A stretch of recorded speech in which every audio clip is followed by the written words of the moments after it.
Mesdames et messieurs, bonjour et soyez les bienvenus pour cette nouvelle édition de votre journal de 15 heures à la une dans l'actualité. À la une dans l'actualité, conférence débat sur les enjeux de l'eau, de l'assainissement et de la sécurité alimentaire qui s'est tenue aujourd'hui au sein du Palais du Peuple. Et JO Paris, Fares Ferraggi offre une médaille à la Tunisie. C'était les titres. Merci si vous nous rejoignez. Eh bien, à la une dans l'actualité, l'ambassadeur extraordinaire plénipotentiaire de la République de Djibouti en République fédérale démocratique d'Éthiopie et représentant permanent auprès de l'Union africaine de la Commission économique pour l'Afrique, M. Abdi Mohamed Haïbé a déposé officiellement dans les 6 langues de travail de l'organisation continentale le 5 juillet dernier le dossier de candidature des candidats de la République de Djibouti, en la personne de M. Mahmoud Ali Youssouf, ministre des Affaires étrangères, de la coopération internationale, à M. Dermech Rej Bouzguet, ambassadeur de la République de Maurice en Éthiopie, représentant permanent auprès de l'Union africaine et doyen de la région de l'Afrique de l'Est, puis le 29 juillet au professeur Hajer Geldich, conseillère juridique de la Commission de l'Union africaine, la date limite du dépôt des candidatures étant fixée le 6 août 2024. La candidature de M. Mohamed Ali Youssouf, homme d'expérience, diplômé, chevronné, disposant de tous les atouts pour répondre aux attentes et intérêts du continent, lui permettra de servir et d'insuffler une nouvelle dynamique au sein de l'organisation panafricaine. Ont également pris part aux côtés de l'ambassadeur, Mme Amina Moussa Ali et Mme Wafa Kassim Ali et M. Osman Abdi Ali, conseiller à l'ambassade de Djibouti en Éthiopie. Retour à Djibouti où dans le cadre du projet d'appui des organisations de la société civile du pays, le consortium PLA et IRICA ont organisé au Palais du Peuple une conférence débat sur le rôle et la contribution de la société civile aux priorités et actions pour le développement dans l'eau et l'assainissement et sécurité alimentaire. Des jeunes issus de la société civile et des représentants des ministères sectoriels, notamment les cadres du ministère de la Culture et de l'eau, ont pris part à cette conférence de débat et d'échanges. L'événement s'inscrit dans la réalisation du projet de structuration et structuration, de renforcement des capacités techniques, des plaidoyers, des communications et des partenariats des organisations de la société civile djiboutienne dans les thématiques sectorielles eau, assainissement et sécurité alimentaire, mises en œuvre par le consortium ONG PLA et IRICA. Plusieurs questions concernant l'accès à l'eau, l'assainissement ou la sécurité alimentaire ont été débattues. M. Elmi Awale, directeur exécutif de l'ONG PLA, a donné le coup d'envoi à la conférence en soulignant l'importance qui revêt le rôle et la participation de la société civile pour promouvoir un développement durable. Décider de confier de l'argent aux organisations de la société civile. Auparavant, le gouvernement de Djibouti, à travers ce département ministériel ou tout autre département ou institution, ne confiait de l'argent à aucune association. Peut-être il y avait la DDS qui, à travers des petits micro-projets, avait commencé à travailler avec les organisations de la société civile. Mais il n'y a jamais eu d'action comme celle du PASOK. En application de cet article de la vision, le gouvernement de Djibouti, à travers le ministère des Finances et de l'Économie, le MEFI, et de sa direction de financement extérieur, avec un appui de l'Union européenne, ont fait concourir les organisations de la société civile pour bénéficier d'un appui pour promouvoir et structurer les organisations de la société civile. Autre actualité dans ce 15 heures, c'est aussi l'Union nationale des femmes djiboutiennes qui a marqué une avancée significative dans sa lutte contre les violences basées sur le genre suite à une décentralisation effective au service de son cellule d'écoute, d'information et d'orientation dans les régions de l'intérieur. En partenariat avec l'USAID, une importante délégation conduite par les secrétaires généraux de l'UNFD et du ministère de la Femme et de la Famille a sillonné dans les 5 régions de l'intérieur du pays pour inaugurer les antennes régionaux de la cellule d'écoute de l'UNFD. La région de Bok a été honorée d'être la première région à inaugurer son antenne régionale de la cellule d'écoute. La cérémonie d'ouverture s'est tenue au sein du siège régional de l'UNFD à Obok. Puis les opérations d'inauguration des antennes régionales de la cellule d'écoute se sont poursuivies dans d'autres régions de l'intérieur, à savoir dans le nord, Tadjoura, dans le sud, Dikile et Alisebié, et enfin Arta dans la journée du 21 juillet dernier.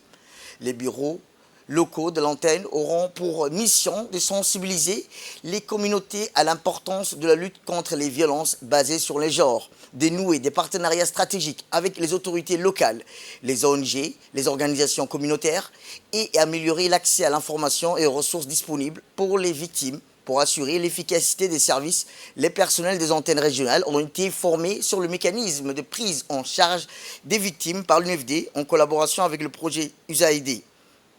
L'ouverture de ces antennes régionales représente un pas crucial vers la décentralisation des services de prise en charge des victimes de violences basées sur le genre. Les femmes des régions de l'intérieur, longtemps obligées de se rendre à la capitale pour recevoir de l'aide, bénéficieront désormais de servir de soutien psychologique, médical, juridique et social à proximité. Eh bien, la coordinatrice des cellules d'écoute, d'information et d'orientation, Mme Sahar Hassan, a remercié les autorités régionales de l'intérieur ainsi que les populations des régions pour leur accueil et leur hospitalité envers les délégations de l'UNFD et du ministère de la Femme et de la Famille. Écoutons-la. Le lancement des ouvertures des cellules d'écoute qui s'est tenu du 14 juillet au 21 juillet dans les régions d'intérieur K. À ce titre-là, cette délégation a été présidée par Madame la secrétaire générale de l'Union nationale des femmes djiboutiennes, avec l'appui technique de l'USAID. L'objectif principal était de décentraliser les services des cellules d'écoute dans les régions d'intérieur afin de faciliter l'accès aux personnes survivantes de violences basées sur le genre. Donc, depuis le 14 jusqu'au 21, la cellule d'écoute est opérationnelle. Donc, elle peut répondre aux besoins des femmes ou des victimes, plus précisément, ou des survivantes qui peuvent venir et consulter, bénéficier de ces services-là. À ce titre-là, ces services qu'offre la cellule, c'était un soutien psychologique, surtout pour les femmes, et d'accompagner et faciliter les procédures de réponse pour les victimes de violences basées sur le genre. À ce titre-là, je profite de cette occasion aussi pour dire que les cellules sont opérationnelles. Donc, pour répondre aux besoins de ces victimes-là ou de ces survivantes, je remercie la population locale déjà de nous avoir accueillis. J'appelle surtout la gente masculine à pouvoir nous accompagner pour lutter contre cette violence. Tout à fait autre chose cette fois-ci. Le colonel Ouass Omar Bourré, commandant de la garde-côte, a eu l'honneur d'accueillir hier au camp de Doralé M. Yassou Michiri Araki, directeur général adjoint du département de la mise en œuvre de la coopération financière de l'agence japonaise de coopération internationale, la JICA, qui est à Djibouti pour une visite de travail. À cette occasion, le colonel Ouass Omar Bourré a présenté les missions et les capacités opérationnelles de la garde-côte djiboutienne à la délégation de la JICA. Cette présentation a engendré une discussion approfondie au cours de laquelle les deux parties ont partagé leur expérience en matière de sécurité maritime et ont exploré les opportunités de renforcer la coopération entre leurs institutions respectives. M. Yassou Michi Araki a souligné l'importance cruciale du rôle de la garde-côte djiboutienne dans la sécurité et la sûreté maritime de la région du golfe d'Aden et du détroit de Bab el-Mandeb. Il a également salué la remarquable progression de cette institution depuis sa création. Cette visite de travail s'inscrit dans l'excellence de collaboration entre la République de Djibouti et le Japon.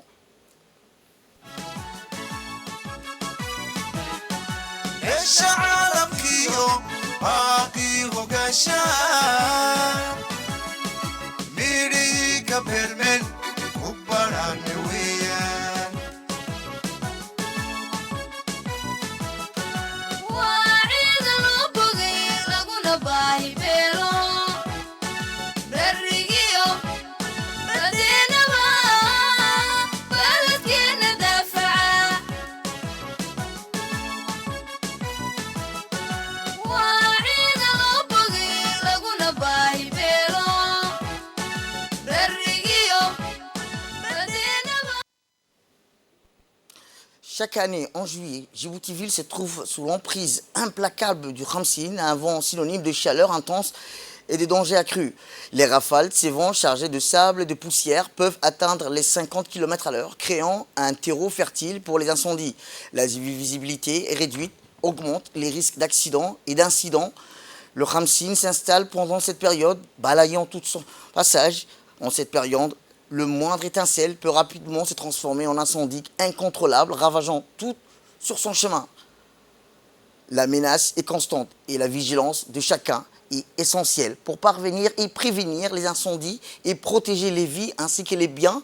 La protection civile ne cesse d'appeler à la prudence. Elle exhorte la population à ne jamais laisser un feu sans surveillance, que ce soit en cuisine ou ailleurs, et à faire preuve de la plus grande vigilance. La lutte contre les incendies pendant la saison du Khamsin est un combat de tous les instants. Nos soldats du feu, comme on les appelle, actuellement se battent avec brio, dévouement et professionnalisme pour sauver des vies humaines et limiter les dégâts causés par les incendies. Leur courage et leur engagement méritent d'être salués. Rappelons que le Khamsin continue de souffler. Chacun doit se rester sur ses gardes et appliquer scrupuleusement les consignes de sécurité. En ces moments critiques, la prudence est plus que jamais mère de sûreté. Pour plus de précisions, écoutons le sous-lieutenant Hamza Ali Hussein. Mesdames et messieurs, en cette période estivale où les températures grimpent, il est crucial de prendre quelques instants pour aborder un sujet de la sécurité essentiel, la prévention de l'incendie. Cette période de forte chaleur, où les fonds violents, Khamsin, auxquels nous faisons face ces derniers temps, augmentent significativement le risque d'incendie sous nos communautés, quel que soit à domicile, sur nos lieux de travail ou dans les établissements recevant publics. La chaleur est associée à une augmentation des activités extérieures, à l'utilisation d'accrue des appareils électriques et des systèmes de climatisation. Cela peut malheureusement conduire à des incendies évitables si nous ne sommes pas suffisamment préparés. Pour minimiser ces risques et d'assurer la sécurité de tous, la Direction nationale de la protection civile vous encourage vivement à suivre quelques recommandations simples mais cruciales. Premièrement, assurez-vous que vos installations électriques et les appareils de climatisation sont en bon état de fonctionnement. Les surcharges d'électrique peuvent rapidement dégénérer en incendie dévastateur.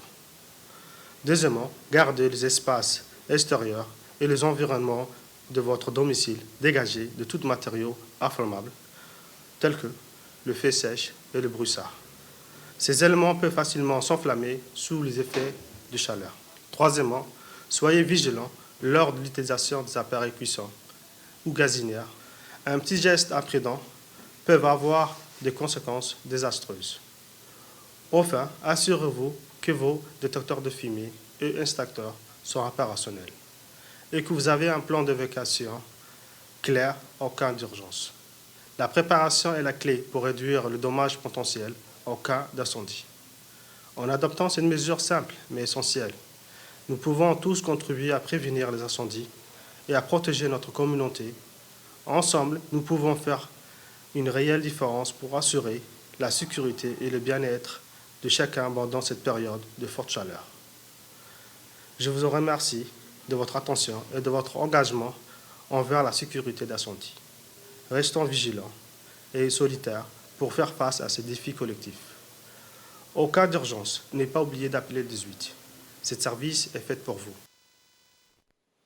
Autre actualité dans ce 15h, c'est aussi dans le cadre du projet de formation au permis de conduire initié par le ministère de la Jeunesse et de la Culture, l'évaluation de l'examen pratique.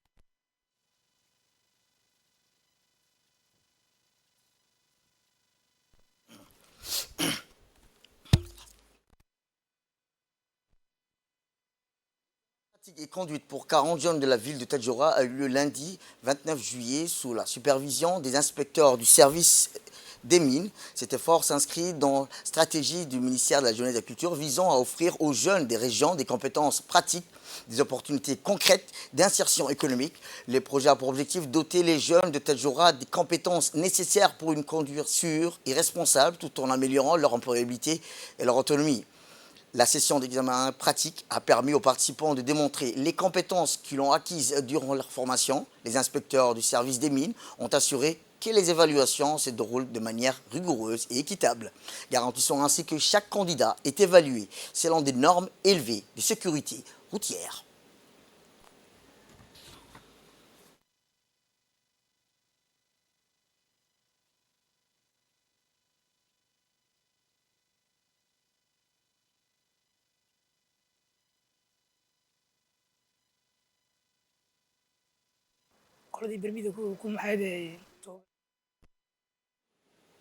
Eh bien, dans notre magazine cet après-midi, nous vous parlerons comment promouvoir un équilibre dans l'économie bleue entre le développement économique et la préservation d'un cadre de vie de qualité pour les populations et la biodiversité. Reportage.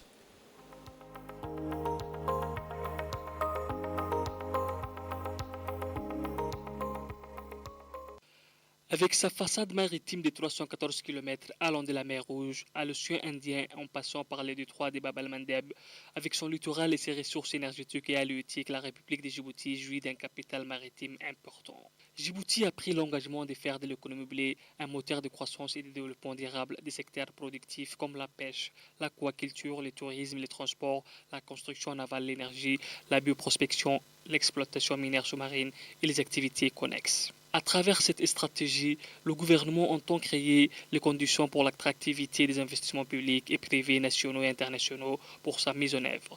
Le développement de l'économie bleue étant une véritable opportunité pour la diversification de l'économie de notre pays. Djibouti, en fin du mois de mai en 2023, cette année, a développé sa propre stratégie nationale de l'économie bleue. Cette stratégie est calée à la stratégie régionale de l'Union africaine qui a été développée en 2021, qui a été adoptée le 1er avril 2022. Notre stratégie présente une vision ainsi que des principes directeurs et des objectifs stratégiques.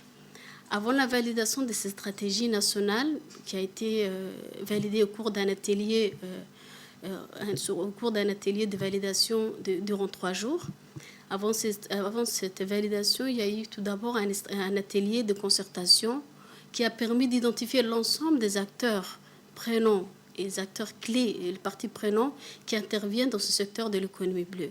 Comme vous le savez, le secteur de l'économie bleue est un nouveau secteur.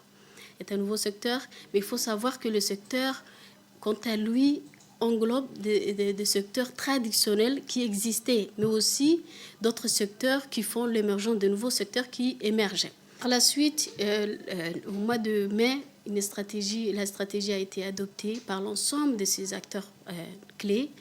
Et la stratégie présente aujourd'hui 3 principes directeurs ainsi que des objectifs stratégiques qui permettent à ce que l'ensemble des acteurs qui ont été identifiés intègrent. Pour concrétiser la fiabilité et la mise en œuvre de la conférence sur les stratégies régionales de l'économie bleue qui s'est tenue en avril 2022 à Addis Abeba, le ministère de l'Environnement et du Développement durable, en collaboration avec l'autorité intergouvernementale pour le développement, avait élaboré un atelier de validation et d'adoption de la stratégie nationale d'une durée de 10 jours à l'ensemble des secteurs traditionnels de l'économie bleue qui s'est clôturé au Sheraton Hotel. L'objectif de cet atelier consiste à sensibiliser les intervenants au renforcement du rôle de l'économie bleue dans le développement durable comme moteur de croissance. L'initiative Croissance Bleue est un cadre accompagné et appuyé financièrement par la Suède dans la région de l'EGAD qui comprend 8 pays.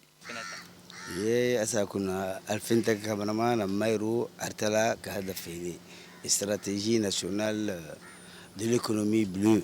En tant que participant des régions côtières, M. Maki Humagaba a indiqué que le concept de l'économie bleue incorpore une nouvelle approche dans les exploitations économiques durables des ressources des océans, des lacs, des rivières et autres plans d'eau et la conservation des écosystèmes aquatiques. Les secteurs identifiés comme relevant de l'économie bleue à Djibouti sont entre autres les activités portières et maritimes, la pêche, l'exploitation du sel, la société Jibar pour l'exportation des produits halieutiques, Djibouti Telecom pour ses canaux essentiels pour le transport de flux, information. Près de 500 câbles traversent nos profondeurs maritimes pour transmettre des données. La santé des océans, des côtes et des écosystèmes d'eau douce est primordiale pour la croissance économique et la production alimentaire, mais elle est également essentielle à la lutte contre les réchauffements climatiques. L'économie bleue est très important. Ce concept a été lancé pour la première fois en 2012 lors du 10e anniversaire du sommet de Rio. Il y a eu une réunion au Brésil, à Rio de Janeiro. C'est lors de cette conférence mondiale qu'a été lancé pour la première fois ce concept d'économie bleue. Et Djibouti a la chance d'avoir d'abord un milieu marin, nous sommes un pays côtier, mais surtout dans notre pays, le milieu terrestre est plus... Les ressources naturelles, c'est moins important dans le milieu terrestre du fait de la désertification. Nous n'avons une pluviométrie qui est très faible, nous n'avons pas des lacs, nous n'avons pas des rivières, donc il est difficile de développer par exemple l'agriculture, qui est la principale activité économique dans les pays africains. Par contre, nous avons un milieu marin qui peut nous donner l'opportunité de se développer encore plus sur le plan économique. Donc déjà, l'IGAD a développé une stratégie régionale d'économie bleue. Et à la suite de cette stratégie régionale, chaque pays a développé une stratégie nationale. Et Djibouti, comme tous les pays membres de l'IGAD, avec le soutien de l'IGAD, a développé une stratégie nationale de l'économie bleue. Et cette stratégie met l'accent sur les opportunités dont puisse bénéficier Djibouti en tant que pays côtier. La viabilisation de ces projets novateurs économie bleue est une source d'espoir pour une diversification durable de l'économie djiboutienne. Nous ne pouvons pas être aussi pauvres alors que nous disposons des mers aussi riches. C'est pourquoi que notre pays doit se développer dans le domaine de l'économie bleue durable pour que toutes les activités économiques dérivant de la mer puissent profiter à la population. Et dans l'actualité internationale, les bilans des victimes palestiniennes de la guerre israélienne. Le ministère de la Santé de la bande de Gaza a annoncé qu'hier que le bilan des victimes palestiniennes de la guerre israélienne s'élevait à plus de 39 000 morts et 90 000 blessés depuis le 7 octobre dernier. Ce qui ressort du bulletin quotidien du ministère sur le nombre des morts et des blessés de la guerre israélienne en cours pour le 287e jour dans l'enclave assiégée. L'occupation israélienne a commis 3 massacres contre des familles dans la bande de Gaza, dont 39 martyrs, 93 blessés dans les hôpitaux au cours des dernières 24 heures, a déclaré le ministère de la Santé de la bande de Gaza. Et dans l'actualité internationale, Farej Ferrajin offre la première médaille à la Tunisie. Le jeune homme de 27 ans a décroché la première médaille de la Tunisie au JO dans l'épreuve de sabre individuel. Fares et son père Salah ont partagé leur joie dimanche, montrant la médaille d'argent avec fierté.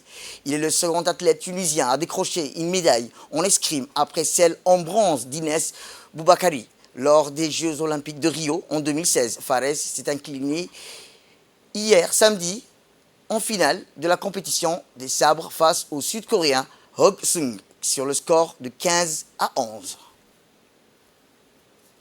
C'est tout pour cette édition. Merci à vous de nous avoir suivis. Restez avec nous pour la suite de nos programmes télévisés. Le programme continue sur Télé Djibouti. Restez avec nous.